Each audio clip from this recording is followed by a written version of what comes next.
previous question, you have to distribute that number that's in front of the bracket, right? So first, you're gonna have to simplify. So multiply that 8 in.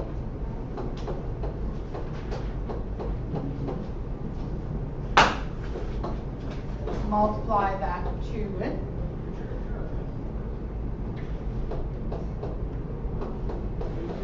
And multiply that negative 3 in. Sorry, plus 9. Okay? Now, I don't have any more brackets. Okay, so there's no more variables. Now I can move my y's to one side and my numbers to the other side. Okay? Be careful that when you're moving, you're changing sign. So 8y stays here. No matter what side you decide to move them, you should end up with the same answer. Move the 4y over, so that's going to become negative 4y. And move the negative 12y over, it becomes plus 12. Equals to 14 plus 9. Moving the 64 over, it's going to become negative 64. And moving the 11 over, it's going to become negative. If you decided you want to simplify more before you move, that's also fine. That would also give you the same answer. Okay? Now looking at this, 8y minus 4y, that gives me 4y, plus 12y, that's 16y, equals to 14 plus 9 minus 64 minus 11 is, what do you guys get? Negative 52? Negative 52?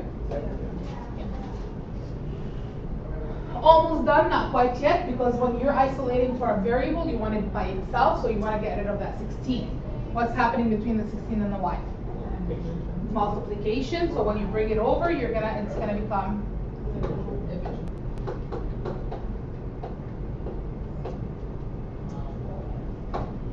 Now, if you look at the two numbers, they're not the lowest in lowest terms, right? Because I can see right away that I can divide both of them by 2 at least, right? So can you divide more than 2? Yeah. What can you divide both of them by? Can you divide by 4? Yeah. 13 over 4. 13 over 4. So you can divide by 4, right? So you have to put it in lowest term. Okay? By putting it in lowest term, what you're doing is basically you're trying to divide both numbers by a common number. Okay? So in this case, it's going to be dividing by 4, just to put it in lowest term. So it's going to be negative 13 over. That would be your in decimal. A lot of times I'm going to be asking you to give it to me in fractions, unless the correct answer would be negative 13 over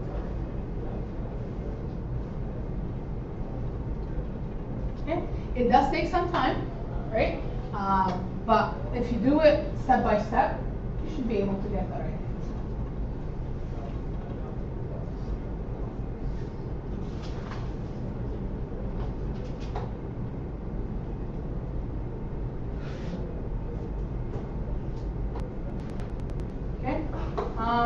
The next question would be 2p minus 2 over 3 equals to p plus 5.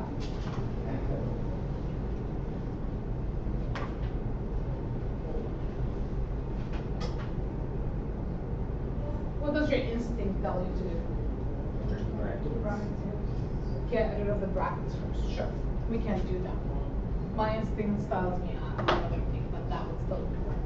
Okay, so if I want to get rid of the brackets, I'm going to get 2p minus 4 over 3 equals p plus 5. What else do you want to do?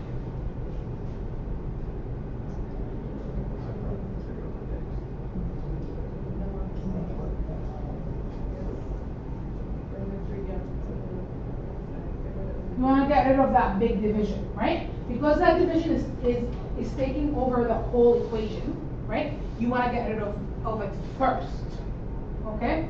Now, if you had this, right? Then you can't get rid of that 3 first. You have to get rid of that 4 first. Okay? But because that 3 is divided by the whole equation, you want to get rid of that first. So you free up this, the 2p minus 4. Okay? Make sense? So, to get rid of that 3, it's a division by 3, so I do a multiplication. And because I'm multiplying not only one number, I'm multiplying 2 numbers, right? I'm going to have to put the binomial, it's called the binomial, in bracket. Okay? So now I cross multiply, right? You guys know it as a cross multiply, right? So I cross multiply the 3 by the p plus 5, but it's very important that I put it in bracket because both the p and the 5 are multiplied by the 3. So I have 2p minus 4. Now you also want to get rid of that bracket, right? So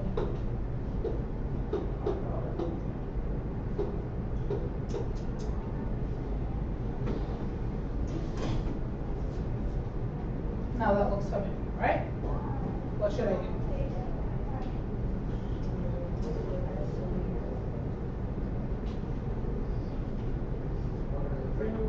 Yeah, like, yeah, that's right. So bring the p's to one side, bring the numbers to the other side, right? So if I have 2p here, and then I want to bring the 3p, that becomes a negative 3p equals to 15. Bring in the negative 4 over, it's going to become a positive 4. So that's similar to the previous question right? So 2p minus 3p is negative p, right? Or negative 1p if you want. I just want you to see this first.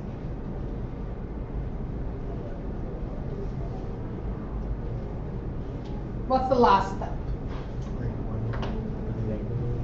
So when I bring the negative 1 over, what do I do with it?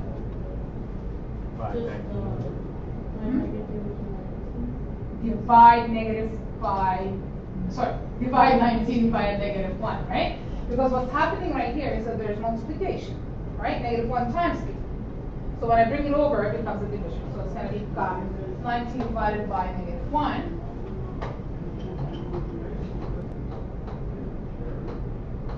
Which is negative 19.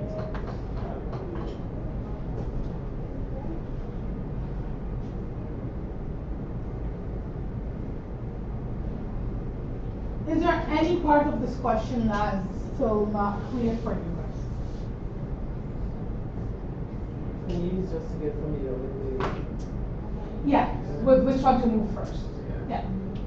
Which is, it takes practice. But I also, like, what I can do for you guys, if that's gonna be a problem, because we're gonna use it, and we're gonna be using it every single day. It's not like 90% of our work is gonna be algebra. Okay? Not only algebra, like it's gonna be trigonometry, but then algebra is in every single strand, right? So if you're solving for a side, or if you're solving for the radius, when you're using when you're finding the volume of something, right? You're always isolating. You're always moving things around, and you need to be able to know how to do this. Okay? It's gonna take some practice.